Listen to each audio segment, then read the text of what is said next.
Yan. Ayan po ang ulam ko ngayon guys. Masarap na bagungon. Bagungon. Sa amin is bagungon ang tawag niyan. So kung paano siya kainin, mamaya papakita ko sa inyo. Ayan. So let's try bagungon guys. Ha? Okay.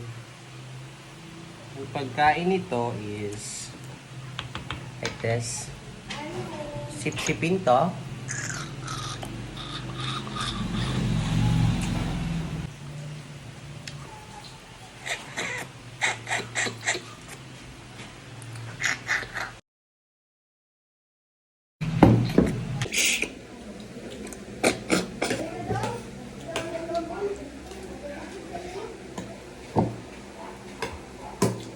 Yummy.